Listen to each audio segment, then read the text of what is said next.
for? Because you hit every other damn thing out there, I want you to be perfect. When I'm driving, I got a guy on the radio who talks to me. You can see him, but he talks to me.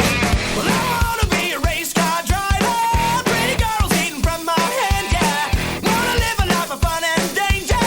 No sweating working for the man, alright. Well, I wanna be a firefighter. Cool-headed when the heat is on, yeah. Save my baby from the burning building. Take her home and put the sprinklers on, alright.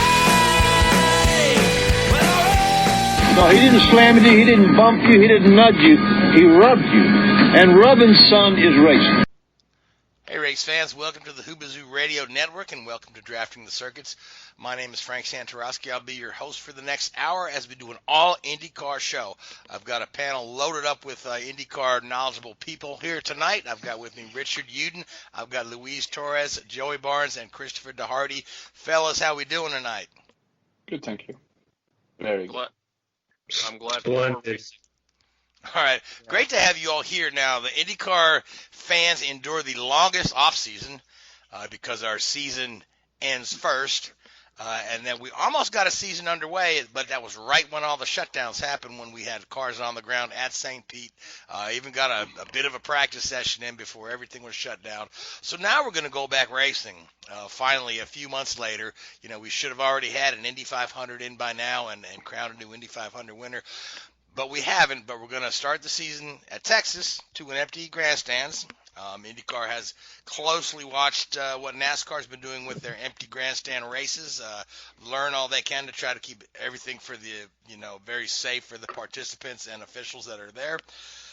That being said, we're going into a high-speed oval race for a bunch of guys that are pretty rusty. It's been since that practice session at St. Pete since anybody's been on the track. So, and it's also going to be the first race with the aero screen, and it's going to be a night race. So there's a lot in there. And we're using year-old Firestone tires because of the shutdowns. Firestone hasn't come up with anything new, so we're going to have a 35-lap maximum on tires. So let's start with you, Joey. What do we expect to see in Texas? Expect the unknown, right? So a few things that I've kind of learned and gathered up leading into this race. You talk about the tires. We'll start there. Number one is the reason for the mandate for the 35-lap limit is Firestone is actually bringing the tire compound for the left sides were run at the Indy 500 last year. And the compound for the right sides were actually an alternate tire that was built by Firestone for Texas. It wasn't used in the race last year, but it was used at a test to help simulate the effects of the aero screen. So they have run this tire compound on the right side for a test that whenever they were here in August as part of a private test. And I think because of that variable, because of the unknowns of that, obviously the tire limit, it's going to be a little crazy, I think. Texas is always one of the wildest races. Honestly, it's hard to remember the last time Texas had a snooze fest. So it's that on top of the lack of track time. I was actually talking to somebody earlier today who was kind of concerned that this might become a pack race. And those are the words that nobody likes to hear when it comes to IndyCar racing. But I think it's not going to quite be that, just because a lot of the drivers seem to think that after 5-10 laps, you still get enough tire wear and separation in it from a handling characteristic that you're going to have the field stretch some. The other end of it that I think is being forgotten is because there's so little track time during the day, you're going to have guys that unload and they're going to be way off the mark. And you just don't have enough time to try to get back into the zone that you need to maybe even have something that's halfway reasonable to fight for a contention top 10 that night. So I think some guys are going to be really in it once they unload. They're going to have something that they could potentially win with, and they know it. And I think other guys are going to be far off the mark. So I think we're going to have a good race, but there's so many different elements that really you just expect kind of the unknown. Yeah. Now, Richard, you've worked on a lot of race cars, and now we've got very little data of cars with the aero screen. It changed the center of gravity, changed the overall weight of the car, and we haven't had a ton of testing. Everyone's been laid off. So, what do you believe like the engineers are scrambling for right now? What do you think like their best, kind of path is? I think the aero screen is going to be pretty. That's a pretty set variable. I think there's been enough wind tunnel data and enough testing done from that, and enough CFD work done on that they're going to be within a few percentage points of performance on that. I think the big issue is, as Joe mentioned, is going to be the tires. They're going to have no clue on. I mean, I say no clue. That's the wrong word. But tires are called black magic for a reason. They're hard enough as it is to determine and predict. Never mind a set of compounds that have never really been run before on this track. So personally, I think that the aero screen, they'll get away with it. It won't be a huge issue, especially not on an oval. I don't think. With everybody running it, I don't think it's going to be a huge issue. Tires are going to be far bigger an issue from an engineering standpoint, from a setup standpoint. That's going to be a real challenge for those guys. Certainly. Now, Joey, you wanted to add something else on the tires? Yeah, something else that kind of Tony Kanaan alluded to yesterday was that they're kind of being told that they need to scrub the shine off the tires, and I think there's going to be something like 24 sets or something like that for the entire weekend. I don't know the exact number, so don't kill me for that one. But the fact that they've got to scrub all the tires, which isn't unusual, but when you've got a 90-minute practice session to get ready and you've got to scrub most of those sets, I mean, you're looking at probably a minute for setup, takeoff, install, lap, maybe run a lap or two in some cases, come in and then put another set on. Like that could be potentially half an hour of the 90-minute practice just doing install laps to scrub off tires. And I guess to kind of throw it to Richard on this, because I was kind of curious, is why is it so important that they're scrubbing the shine off these tires from this standpoint with this variable situation coming into play? Typically, you'd want to do this to especially if they're old tires, which by the sounds of things they are. They'll have been sat around for a long time. They'll have, some will have been maybe at different temperatures. So your crust of your rubber, first of all, you've got a release agent on there from the mold that they're made in when they're manufactured. So you want to get rid of that. That's typically what gives the tire the sort of shiny appearance, is this like releasing agent that they put on them. And then, these tires could have been sat around so that the top, everybody knows, you find an old car that, hasn't driven for a number of years, and the tires will just be cracked a little bit, and the rubber will have gone hard. And it could very well be that it's only been a year, but the very surface of the tire may have started to have degrade a little bit. So they maybe just want to take that top crust, if you like, off the tire surface, just to give them a nice, fresh, clean surface to work with. And also that'll start putting rubber down on the track as well, and the same rubber as well. Because one of the biggest issues is, you put rubber down on the track, which is fine, but if it's not the same rubber that you're running on, then it makes it even worse, because the two rubbers don't interact. So yeah, they just want to take that as a probably release agent, and also if the surface of the tire has started to degrade a little bit over time, that'll be my two guesses as to why you want to do that, and to rubber the track in a little bit as well, because that initial surface layer is the bit that'll put the most rubber down as it wears off typically. Certainly. Now, Louise or Christopher, either one of you guys want to chime in on what to expect at Texas? I mean, we've been hearing the words Wreckfest and Pack Race here and there, but realistically, what do you guys feel we'll see? I'll let Chris go first before I share my thoughts. All right, Christopher, the ball's in your court. So what I would say is that Paul Page had a great line that he used many years ago when he was broadcasting the Michigan 500. The unexpected is commonplace. So when you have, the aero screen coming up here and everybody's finally getting back on their feet after spending the last 3 months, dormant, for lack of a better term, 3 months longer than what you would have expected, it's going to lead to, a lot of uncertainty here. We're dealing with, we already talked about the tire situation ad nauseum, the aero screen, but when you have like all these different variables coming together, not to mention, you're not going to have the track time from Indianapolis, from Long Beach, from COTA, from Barber, from St. Pete, to work off of. Your notebook isn't that full.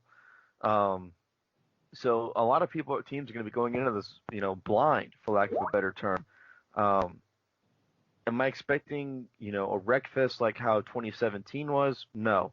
I think that a lot of people are going to be taking it cautious because they know, what the situation is. But then again, we're dealing with a deal where we have no races for an entire month here. So as we get to the end of the race, we could see some people taking more risks because we got a whole month to fix these cars.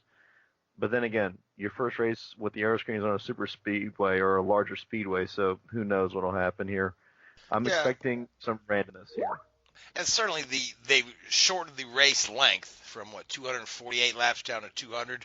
So there's going to be some urgency to get to the front sooner rather than later in a shortened race, which could cause for some pretty exciting stuff to watch. Now, Louise, your thoughts, and then we're going to go back to Richard. The biggest thing to keep in mind is that you have a one-day show. For the rookies, like an Oliver Askew and Arenas VK, who, by the way, off the ladder, just arrived in the States, good and sound, so we'll see him for sure because that was a big question mark. Before I go on to traveling, it's a one-day show. You'll have practice time compared to NASCAR. It's just, with the exception of the 600 would qualify, they just straight up and race. Fortunately for the IndyCar side, which Charlie Kimball said yesterday, that it is very important and critical for all the teams, no matter how big or small or single or multi-car teams, to make most of that time. And it's definitely an eye-opener to see how they fare, and I'd imagine other sanctions will look closely into it and see how that works, because at the end of the day, the more track time they could get, and they will, despite only just having very limited amount of time compared to other weekends, they have multiple sessions or a couple days to get it dialed in. And on that note, Larry Floyd mentioned that, and I imagine a couple of them may have to go through that. They have to take commercial, and some of them will have to fly literally the morning of or the night before. So they're going to have such an undertaking task. It's going to take a toll already, going from a long layoff period to now boom, boom, boom, get it all as best as possible on one single day. And hopefully they get out of Texas with some good points and a good start to the season. Do I expect a wreck fest like Chris alluded to? No. Will we see some errors and mistakes and rust? For sure. But how much of it is ultimately how they manage to capitalize on that 80-minute session, 30 plus for the rookies. All right, now Richard, you have another point you want to bring up before we move on? Yeah, obviously everybody's highlighting the drivers being rusty and not having really driven a car, since obviously those practice sessions at St. Pete, but then also never actually having driven an oval for probably over 6 months, 9 months probably at least, if not longer. But it's also the teams as well. A lot of these teams have relatively high turnovers of staff, and to be thrown in, to a very quick, quick turn, a quick event like this, quick turnaround, quick, you don't have much practice time. You've got to come, out the blocks pretty fast. And as somebody mentioned earlier, you could have teams that unload way off the mark, and they've got to take a swing at it. And I think probably what you'll see is this will be an even bigger separator of teams. People always think that these adverse circumstances are a leveler in motorsport, but typically it actually diverges from the bigger teams from the smaller teams, because the guys like the Penske's, Andretti's, Ganassis of this world have been able to go out and do simulation work, they've got a far bigger pool of talent to sort of brainstorm, if you like, from a engineering standpoint. So it wouldn't surprise me if you don't see a far bigger spread in the field than you would if this was a normal, in-season race. So that could be interesting to see.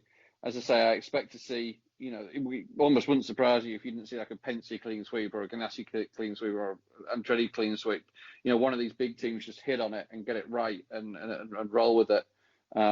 This really does put a pressure on the team managers and on the lead engineers and people like that to go out there and perform and execute really, really well. It'll be interesting to see what happens.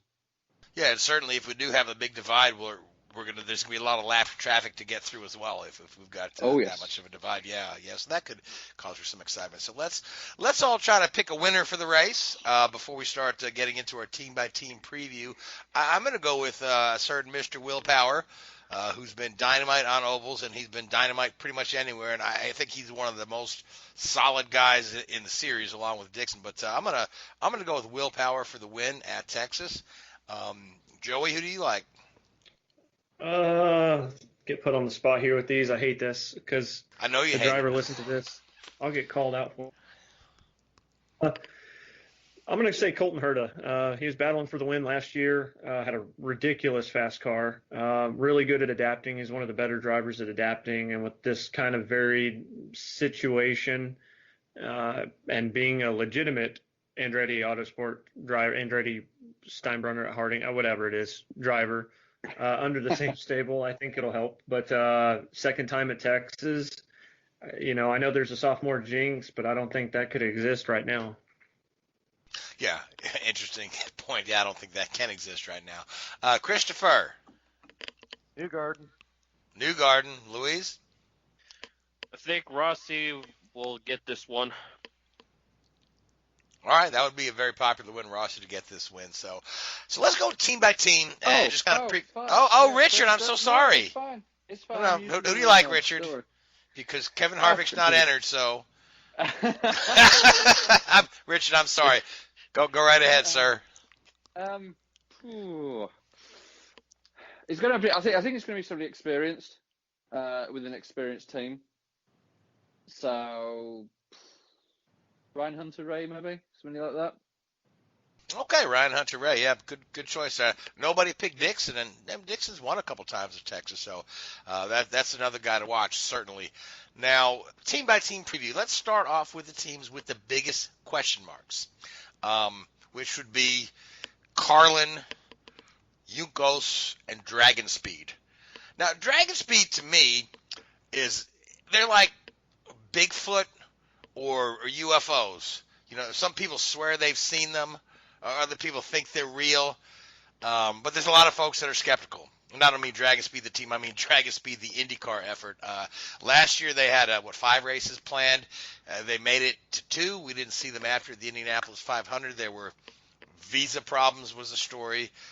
They were supposed to be, I believe they were on the ground at St. Pete. The race didn't come off. I believe Texas was one of their races that they had planned. Now I believe they had a 7-race season plan. Right now, the only thing solid on their books is the Indianapolis 500, which is kind of disappointing because I felt like young Ben Hanley has some potential. So, who wants to jump in and talk about Dragon Speed?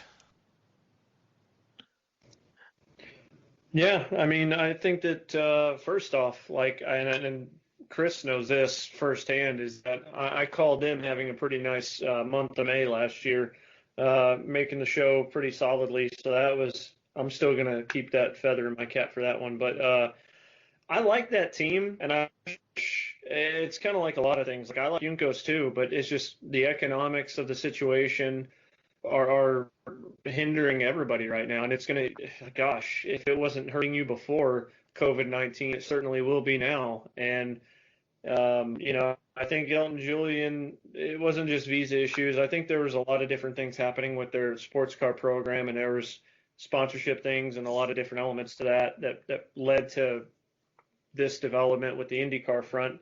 That said, if there's ever a scenario where they could just be solely focused on IndyCar, I think that they could perform pretty well. As far as where they fit in beyond Indy, will we see them at St. Pete later this year? I mean, I'm not too sure. I mean, Ben Hanley is from the sounds of the way that things have been, from talking with him a few times this past year, is things are more aligned with what the team's vision is, not necessarily sponsorship driven. Like most drivers have obligations to have certain things happen based on, like, hey, I'm running this sponsorship and the sponsor, like James Hinchcliffe having Genesis. Obviously, he's racing at Texas because that's the title sponsor of the race. His situation's maybe a little bit different than say other drivers in the field. So I'd like to see it open up. At the moment, though, as far as I know, it's probably just going to be Indy, and it's a wait and see for anything else. Yeah. Now, you had mentioned Juncos. Juncos seems to have really nothing solid planned for this year, and with the recent announcement that the Indy Lights has suspended the entire season, and Juncos has a pretty decent lights program, so that's putting those guys furloughed. So, Christopher, you're pretty friendly with some folks over there at Juncos. Will we see a Juncos car on the grid outside of Indianapolis? Outside of Indy, I highly doubt it unless there's sponsorship behind it. Last year we had Juncos run at Circuit of the Americas in Austin for Kyle Kaiser. That's because there was I think if I remember right, there was a Texas-based company that put the money up for it. This year I highly doubt it, like I said, unless we see some money come up for it. If we were to see that, I would expect it to be at like Laguna Seca, because that is Kaiser's home race, and Kyle Kaiser definitely still has a good relationship with that team. But I wouldn't expect to see them anywhere outside the 500. Certainly. Now, I just thought of an interesting thing here. Right? We've got auto racing is coming back a little at a time. NASCAR has been racing several times a week. IndyCar is getting ready to go. They're going to have there'll be a month layoff after Texas, but they're going to be probably one of the first sports to actually have fans in attendance at a major event when we get to Road America. With sponsors looking to get their names out there and no other sports, do you think it's possible that we'll see some interest in racing from sponsors? Yeah, I mean, I think so. And this kind of trickles on a little bit of what Chris talked about on the Juncos front. I know that he was in Austin in February during the test to kind of try to secure some things for the month of May. And you could make the argument that this situation in some ways has been more beneficial than it is hurting them, just because they have a little bit more time before Indy, now that it's the month of August, or really the week and a half of August, to get a sponsorship for that race, to get things kind of squared away. It could be a blessing in that regard. And on the Indy Lights front with Juncos, I can tell you by talking with a few people that the situation, the way things were playing out, it was not going to be the best situation for all involved. It makes sense why they suspended it and or canceled it, and there's things in play there that a lot of people can't really talk about. But there's it wouldn't have been a good look overall. There's a lot of talk that even though the grid size was already 8 cars, that it could have been down even more because certain drivers had their sponsors affected by COVID-19, and thus it would have hindered some chances to kind of fulfill that our obligations to put them on the grid. So all those different variables in play. Juncos is one of those teams fighting for sponsorship. There's not a lot out there as far as stuff getting back together. I think right now the opportunity that everybody has to be prime time on NBC on Saturday night for Texas, which you could argue the last couple of years has been a race of the year candidate. You couldn't ask for a better opportunity to put the sport front and center. For the executives at NBC, Sam Flood and them kind of coming together to make sure that something like this could happen. Penske kind of obviously making his mark right out of the gate, because let's not forget this is technically his first race. There's a lot of opportunity here for teams to be front and center and maybe compile sponsorship for the future, and maybe some side sponsor likes what they see and backs the program. And let's not forget, we got Robbie Buell and them kind of getting involved in the 500 in August too. Yeah, certainly. Now, Louise, let's back up a little bit. You wanted to mention something else on Dragon Speed, and then let's talk about the Carlin team. Yeah, I just wanted to make a quick did fit comment as far as Dragon Speed. It would be, I think, based on what they showed at Indy, they did surprise me in that aspect because I remember there were many people that were writing them off as being one of the 3 cars that were going to go home. But they showed up. They were not much of a threat of being in that bubble. They qualified with ease, so I was pretty impressed with what they've done. So if they were to run outside of Indianapolis, I still like to see more from them. It's kind of like hopefully they can build on it, but to know more on their side of things to kind of get to understand where they rack up. And as far as Carlin is concerned, it's been quite fascinating in a way where they want to have 2 cars. It's kind of like but they had to give up the 31 car because of everything that has happened with the pandemic and the traveling logistics. So they're only focusing on the 59 of Connor because, of course, I think if I remember, only the 59 has the sponsorship. The 31 is still yet to have one with or without Nasser, who was supposed to run St. and who knows about his IndyCar future at this moment in time. Yeah, the sponsorship is on the Gallagher car that's being shared by Max and Connor. So and that, of course, Gallagher is, that's Chilton's pops, and he's part owner of the team too. So that money's pretty safe. But it is disappointing if they had to drop a car, right as the season's getting to begin. And I was looking forward to seeing Nasser in an Indy car. Yeah, SMI, considering I would like a couple of the guys that were in Formula One that just weren't up in the upper echelon or in the middle tier. Look at Ericsson. He held his own, and now he'll be a big question mark from a driver perspective. How is he going to do with Ganassi? Will we see flashes of brilliance, or maybe not? That's one of the many things that I have a question marks throughout. I'll keep in mind throughout the season how he'll do with a much well-equipped car compared to of course, with Schmidt-Peterson before they became McLaren, of course. Certainly. Now, Christopher, do you want to chime in on any of the teams we just discussed before we move forward to the next set of teams? One thing I'll say about Carlin is that I'm glad that they do at least have the 59 confirmed for Texas. I'm glad they have Connor Daly with them because he drove for them last year at Texas. I just hope that they're able to take another step forward this year. I know last year was a bit of a challenge for them, but given Trevor's experience in let me rephrase it, not as developed open wheel series, because let's face it, Formula One, it's like all crazy with development, but there's like a spec chassis and like the different open wheel series he runs in Europe. Given Trevor's experience there, I'm expecting, better things from the team, but I think that this year is going to be a turning point for Carlin. It's going to be a critical make or break year, in my opinion. Yeah, I believe it's a make or break year as well. So let's move up a little bit and let's talk about AJ Foyt Racing, who they're coming off a couple of miserable years, and they've switched drivers again. We've got Tony Kanaan on a limited oval schedule. We've got Charlie Kimball now in the fold. They're bringing some much-needed sponsorship money to the team. We've got Sebastian Bourdais, who should have run a couple races by now. His program is somewhat up in the air, although I believe he's still confirmed for a couple races later in the season. And then Dalton Kellett, who was set to make his debut in IndyCar. So now, Louise, I know you just spent a little time talking to Larry Foyt, or were on a conference call with Larry Foyt. So I'll let you lead off, and you tell me what you think the chance for AJ Foyt Racing to really kind of step up their game this year. Yeah, what makes them unique and fascinating in a way for them is that they have their 2 race shops. They have one in Texas and they have one in Indianapolis.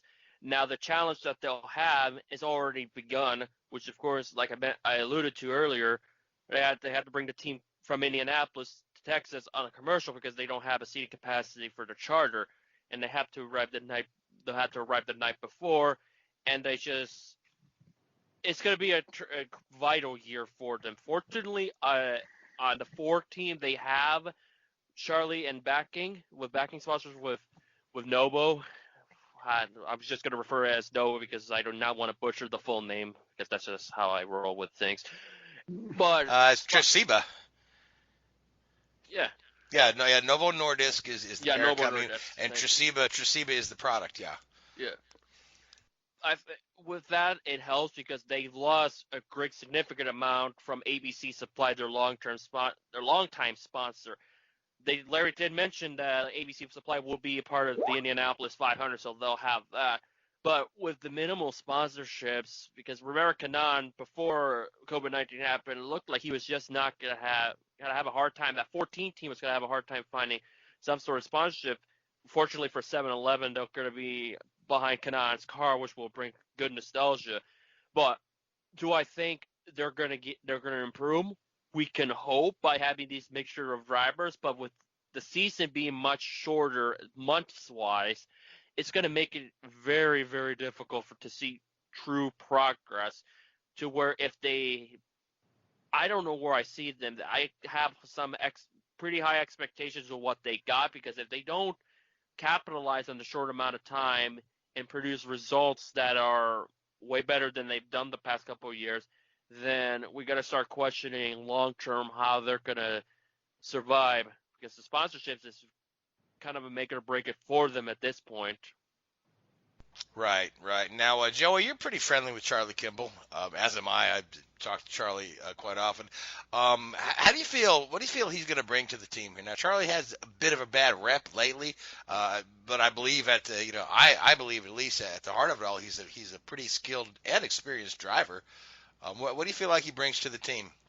Number one, experience, and I think that also this is one little nugget that I think people forget, is that him and Kanaan were teammates at Chip Ganassi Racing not that long ago. So the opportunity to work together with somebody that you've already worked together with as a teammate, that certainly helps, because you can help guide an engineering group that might need guidance, quite honestly. But I think more than just, obviously funding and things like that, it's an opportunity for some consistency to be established. I mean, they established a little bit of it with Tony. Obviously, we know that he wanted to run a full year. He didn't necessarily want this to be a last lap tour, so to speak, but the economics of the sport, kind of going back to that, kind of played their hand, and that's part of the reason he's been limited.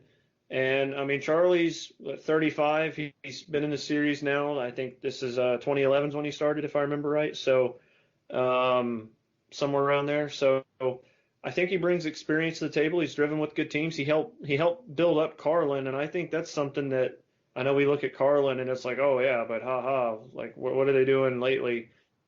When he was with Carlin that first year, he got them a top 10 in like their third race. He gave them their first top 5. He did a lot of things that were just monumental that first year, that they didn't have any mechanical failure. So if he can reach into that, and there can be some consistency and continuity, I think they could be a team that could challenge for top 10s on a regular basis, to be honest with you. Certainly. Now, Christopher or Richard, any comments on the Foyt team before we move on? I hope they have a successful season, and this isn't they can get some good results, because the motorsport needs as many people, many teams, competitive teams as possible, and it'd be a shame to we don't want anybody to go by the wayside under these conditions. Christopher, anything to add? Many things going against them over the last few years. Whether it's, I think they had a wind tunnel calibration that was off a couple of years ago, and just there's been so many things working against them. I hope that old excuse, yeah, it's a good one. All I'm saying is that I hope that something has changed to where they'll be able to get further up the grid, because that team has been a bit of a killer for careers. Because you look at what happened with Laced. I mean, Jack Hawksworth isn't in IndyCar anymore. I hope that something happens there that changes them to move up the grid, because I mean, they can't go further down where they are right now, but I mean, hey, you can only go up from here. Yeah, certainly. So speaking of going up, let's talk about like the mid-tier teams. Specifically, let's talk about Ed Carpenter Racing, Dale Coyne Racing, and Arrow McLaren, or Schmidt-Peterson as it used to be known. So who wants to jump in, grab one of those teams and add some stuff? I mean, I think that I'm kind of excited for the entire middle tier, to be honest with you. The middle tier, as you've categorized them, I guess. I think Ed Carpenter Racing, Arenas VK, when you talk about just raw talent, the kid's got it. Like, he's got incredible raw speed. He is not going to sugarcoat it, though. He can sometimes be a little reckless. He can sometimes definitely be emotional in the car. He's not necessarily the Scott Dixon methodical driver. He's definitely an emotional driver. That said, it plays to his strengths more often than not, and kind of in a weird, similar way that people see Max Verstappen, right? So I think that Ed Carpenter, a full year with somebody like that, to build a program around somebody like that, could definitely be good things. I think he could definitely surprise. And then obviously, not to try to steal anybody else's thunder on touching on this, but Aero McLaren SP with Pato and Oliver, good friends with both those guys. I think that it's very interesting that unlike a lot of teams, they're keeping the foundation of their engineering group intact, and they're rotating the driver lineup. And I love that idea because you're going to establish a veteran presence right away by having engineers that can kind of give you some guidance. And I think, honestly, Oliver, both drivers are ultra talented. I mean, we've seen what Pato did in his debut, and we saw what he did at COTA last year, running wheel-to-wheel with guys when not a lot of people could run wheel-to-wheel.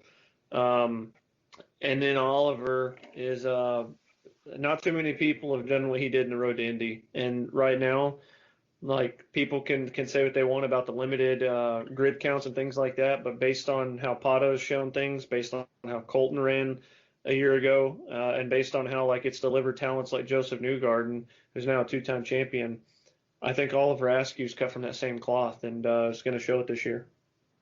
All right, now, Christopher, do you want to jump in and talk about Dale Coyne a little bit? Dale Coyne had some major changes in the offseason in the engineering department. We've got a couple of big names have left the team, but the guys that are taking their places have worked under those, worked under Cannon and so what's the mood over there at Dale Coyne Racing? So with Dale Coyne, they've lost a lot. I mean, they lost Craig Hampson to Aero McLaren SP, let's see, Craig's going to be the lead engineer for Alonso's car at the 500 this year. Michael Cannon went to become Scott Dixon's race engineer, which is why I'll go ahead and say it right now. Dixon's my pick to win the championship because of that. You look at, Ferrucci's now, they lost Bourdais to a full ride at JDC. Bourdais is going to be, I think he's still running a couple of races for the Foyt team, but Ferrucci got his seat, and then Alex Palou, I think it is. Alex Palou. Yeah, there needs to be a pronunciation guide. I have a bunch of old kart media guides, and in there they have a pronunciation guide for many of the foreign drivers that ran in the late 80s and early 90s. Yeah, so, I remember though. I've got a couple of those sitting around, yeah. Yeah, so they need to get something on that. But I expect actually a lot from Alex because he did very well in Super Formula in Japan. A lot of people have very high regard for him. And talking with some of the people that I know that watch Super Formula quite a bit, they expect big things out of Alex. So I'm looking forward to seeing what he can do at Texas. I just hope that the engineers for Dale Coyne that worked underneath Craig and Mike are up to the task of delivering for these guys. Certainly. Now, Louise, folks are split on the Aero McLaren team. There are a lot of people that would love to see them fail, just because what they quotations did to Hinchcliffe. People felt like Hinchcliffe was done dirty, but at the end of the day, I believe the guys that they've put in here are really exciting talents. So, Louise, what are your thoughts about McLaren joining up with the Schmidt team?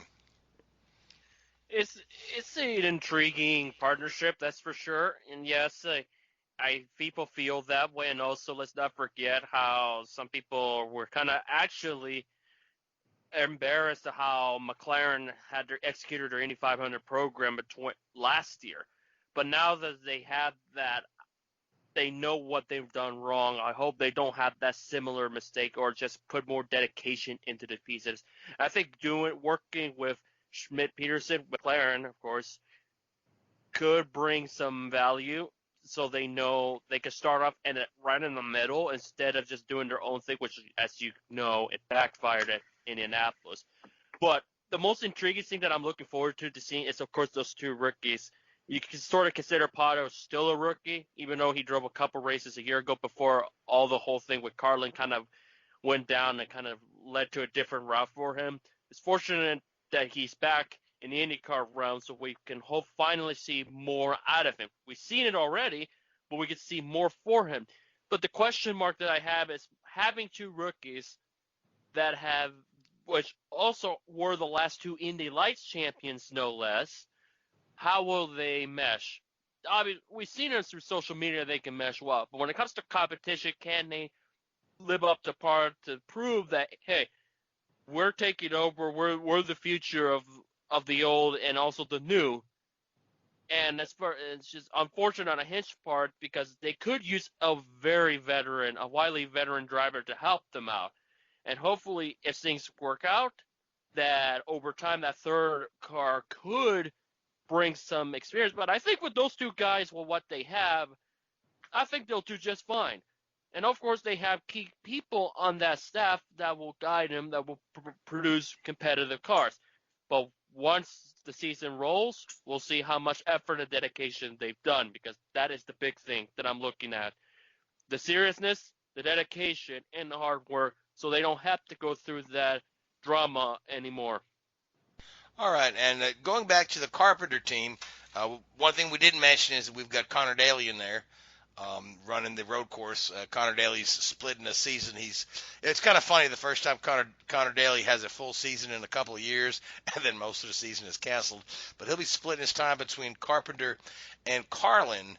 Now, Richard, I want to bring you into the conversation. Do you think that's a tremendous benefit to a driver to work with two organizations within the same year, just to be exposed to different levels of engineering and different folks?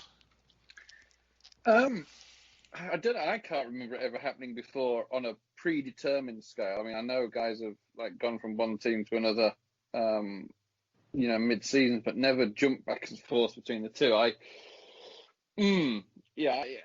certainly be a little bit cautious, I think, if I was one of those teams. Like, what do we tell him? What do we say? What do we, what information do we pass on? It's very difficult. Admittedly, it's not a Formula One style race series where, the secrets and the like are quite, are so much higher, but there's a lot to be picked up from the operational standpoint and the procedural standpoint. So it'd be interesting to see how that dynamic works. But, yeah, it is definitely something we don't see quite often, where this, like I say, is predetermined, like you said. So, but let's move up the grid a little bit. The next two teams I want to talk about are, and I'll start with you, Richard, Rahal, Lanigan, and Meyer-Shank Racing. So now, Richard, you're pretty friendly with our buddy Takuma Sato, and Joey, I know you're quite friendly with him too. So Takuma's coming off a good couple of years with Rahal, and that team seems to be just moving right along. Do you feel like they're ready to take the next step up?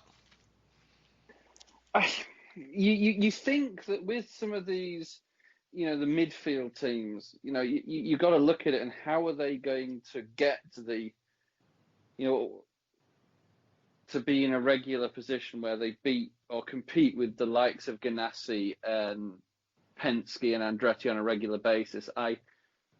It's a big ask, isn't it? You've got to have a lot of investment and a lot of stuff going your way to make that happen, and I just can't see it happening. As much as you'd love to see it, I really don't think it. I just really don't see it happening, unfortunately. All right, now Joey, what are your thoughts? I mean, I feel like Takuma has elevated that team a bit, but it's almost at the expense of Graham. Graham's not won a race since Takuma's joined the team, and I'm not saying that Takuma's getting better equipment, but I think maybe Takuma's getting more out of his engineers. And do you feel like some of that will? Or he's a better driver. Okay. You know what? That's certainly. Certainly right there as well, but do you think that, Joey, do you think that perhaps Takuma can elevate Graham a little bit? I mean, here's a guy it wasn't that many years ago he was winning 2 races a season pretty consistently. Yeah, first off, I think obviously you look at Takuma, he's won 2 or 3 races after being there 2 years now, and that team is stretched from the single car team that it was when Graham was out there kicking ass, pretty much being the dark horse against the David fighting the Goliath, so to speak, during the manufacturer era kit era. And now that we're in the universal era kit era, they've kind of struggled. But I look at a couple of things that come to mind. Number one is last year, you look at Barber, you look at Iowa, you look at Gateway. There were so many little incidences that took him out of the running for a podium or even potentially a win. I mean, you look at Barber, Rahal, Letterman, Lanigan, both drivers were right there, running about the same lap times. They were, I think, if I remember right, they qualified 1-2 and were running 1-2 until there was an issue on with a stuck throttle issue. I think if I remember right, what Graham said on pit road. Is why they held him on pit road an excessive amount of time, and they just couldn't recover from that. And then Iowa, he's right there battling for a podium, and I think dropped this valve and still finished like 9th or something. And then he cracked the cylinder, or cracked, oh gosh, what did he cracked his exhaust is what it was at Gateway. So, and he was running in the top 5 there. So, and Takuma won that race. So he's been right there at times with Takuma when they're both there. I mean, we can't pretend that Takuma's fighting for top 5s all the time. This is very much a win, and then you're probably finishing 8th situation. But I look at, this is very long-winded, but sorry. You look at a couple years ago at Indy, they both struggled, and Oriol Servia, if I remember right, was with them, and all 3 drivers were struggling in qualifying. And talking to Graham, the engineering was great because the overlay of the cars was the same. And that's so hard to do for Richard could probably talk about that a little bit more, is that the overlay of the cars, the tech side, all of them were where they needed to be. They just happen to all be slow. But there's consistency in the organization. There's consistency within the engineering group now. Graham's going to have the same engineer 2 years in a row. That hadn't happened since, I think, 2016. Taku obviously has his engineering group. There's something about this team that, especially given the circumstances right now, they somehow, like every week it's a new livery. They somehow find a way to continue to apply sponsorship on the car and continue to build funding. If there's one team that I think I agree with Richard that you always look for this team to be that team. I would stress that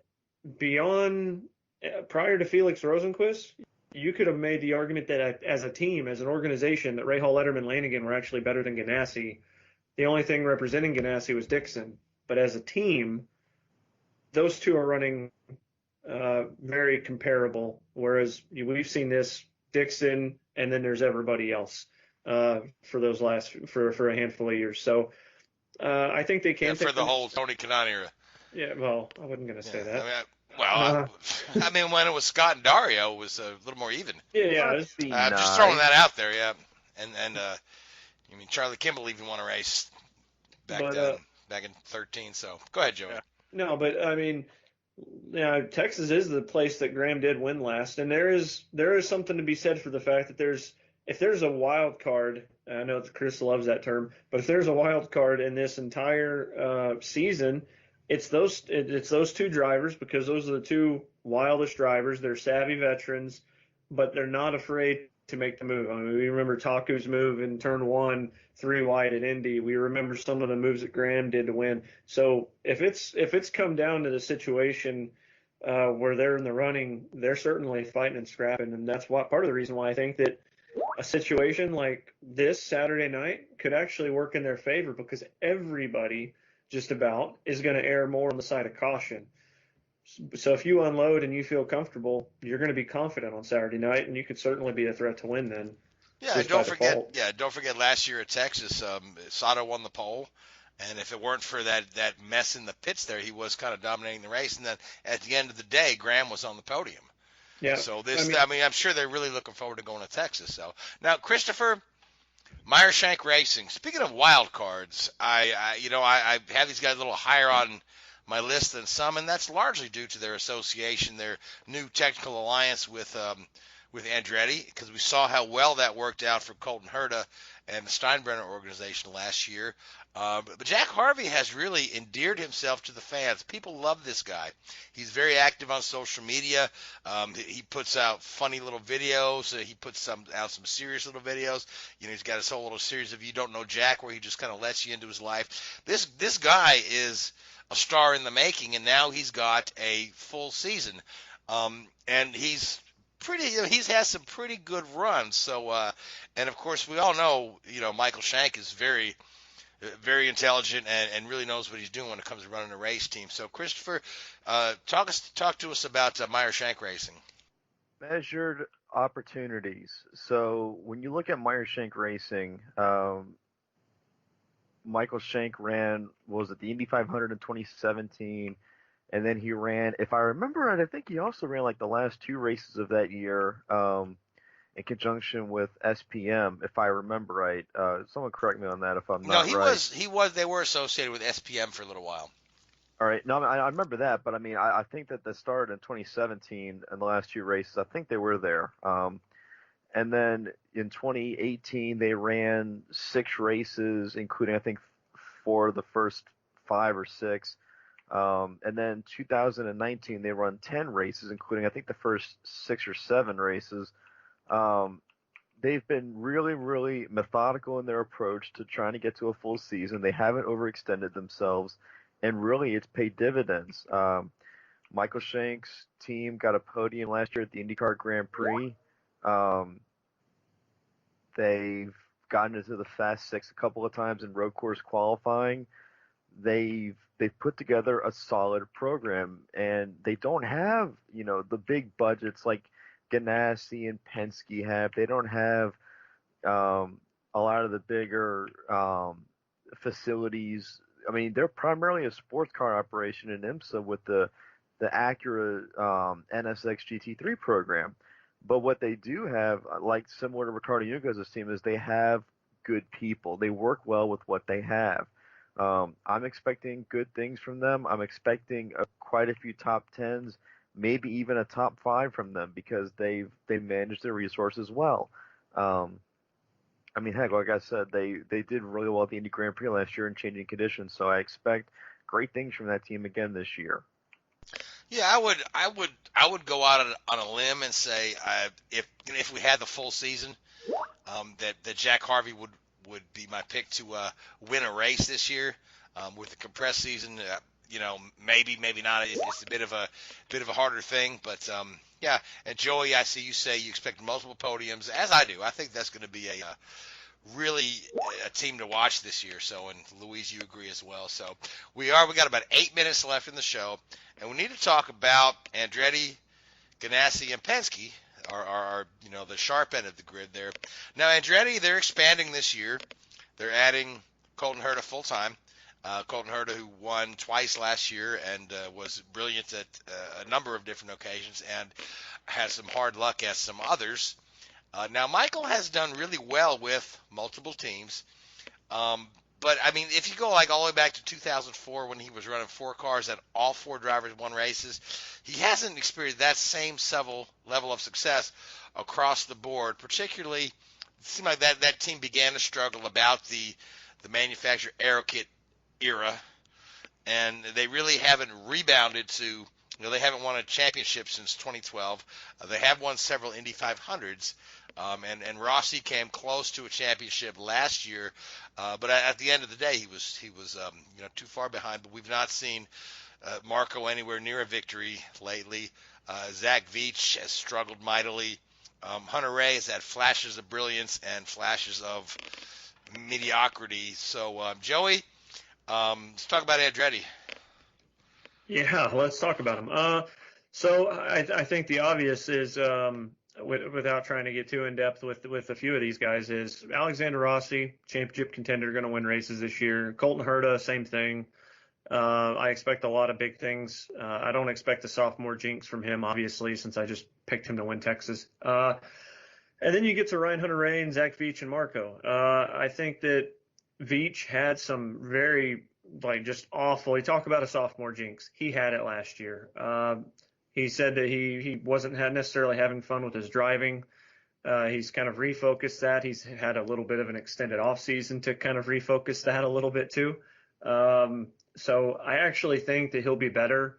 I think we're going to see, I don't necessarily know if it'll be contending for wins on a consistent basis. Obviously, that might be a stretch, just given the talent that's in this field. I think it's going to be tough to expect anybody to rattle off more than 2 or 3 wins, just period, no matter if it's Joseph Newgarden or Rossi or whomever. But I do think that he could probably get a couple of top 5s, maybe even podium. So that's not unrealistic. I think that he could be relatively in the conversation for that. Ryan Hunter-Reay, man, if there's a guy that if he didn't have bad luck with mechanical issues or all these different off-the-wall things, the kicker is that he's still finishing pretty solidly. He's still fighting solidly for top 5 in the championship, and he's having issues. So I think that speaks volumes. If those things can be mitigated some, then I think he's right in the thick of it. The Captain America that everybody dubbed him back in 2014 to be. So you could, and then Marco, for some reason, it's kind of weird, right? He's become better at road and streets lately than he has at ovals. I mean, Indy was one to forget last year, obviously, for whatever reason. Their stuff wasn't quite there. So I think that, it's IndyCar, right? And anything can happen at any given time. Who's to say that they don't hit on something one particular weekend and get something? I think it's not unrealistic to see Andretti get 4 wins with 4 different drivers this year at least. That'd be fun to see for sure. Now, we are kind of fighting the clock right here. So, Christopher, Chip Ganassi Racing is expanding. We're adding Marcus Ericsson to the mix. Both Dixon and Rosenqvist had pretty good seasons last year. And you've already gone out on a limb. You say Dixon's going to win the championship this year with Craig Hampson in his corner. Or no, Mike Cannon, rather. Cannon. I'm sorry. So let's go real quick, 2 minutes on Chip Ganassi. Well, they're going to have the best team name in the garage area because Marcus Ericsson's entry is technically known as Husky Chocolate Chip Ganassi Racing. I love it. Yes, it's tasty. It's succulent. I love it. Chocolate Chip Ganassi Racing. What's not to love about that? So Marcus Ericsson, he had a podium last year at Detroit. He's going to be racing with Felix Rosenqvist as his teammate. It's the first time that they've had 3 cars Ganassi since they had the 4-car Armada a few years ago, 2017 I think it was. And Ericsson, he's going to have a great rapport with Rosenqvist, and I think that they're going to be doing really well this year. I expect Rosenqvist to win multiple races. I don't expect him to win the championship, but I think he'll be top 5 in the championship. Ericsson, I think he's going to get 2 or 3 podiums. Dixon, as I said, he's got Michael Cannon as his engineer. He's going to win the championship. There's just no way. There are 2 ways around it. Yeah, I like to see that because that would put him in a rare air. So now, Louise, you get to talk about Roger Penske Racing, Team Penske. I mean, do you see them struggling this year? And Oh, yeah, nah. I think you're talking about the late '90s Marlboro Team Penske when it comes to struggles. But here's a team with the entire driver lineup intact from last year and coming off Indy 500 win and championship, and so I mean and the team owner owns the sport. He owns the sport, but he's taking a step off of the of the pit wall. He's going to leave all that in the hands of very capable hands of Tim Cindric, which will certainly add much higher expectation because they want to obviously impress and get Roger in our championship. But I definitely had confidence that Cindric will keep the ball rolling. Team Penske is an interesting team when it comes to this season because I think all 3 could be in that championship fight. With Pagano, he's just been there. He's been finally got things rolling once the month of May went through his favor. It was the dreamiest month of dreams you can have that Simon had. And I don't expect anything different from him, but I think if he could get the start of the season well together, if he gets off rolling, I think Simon could be the tough guy to beat. For Will, it's just much like with Ryan Hunter-Reay, it's just luck needs to be on his side. He needs to put a little bit more consistency and just hope things are well put together, well packaged. And for Newgarden, it's going to be an interesting title defense. We've seen him come short in his first title defense in 2018. Now, as the second title defense, I think he's much mature and much well put. But I personally believe Pagenaud could be that guy that will represent Penske as the top championship contender in 2020.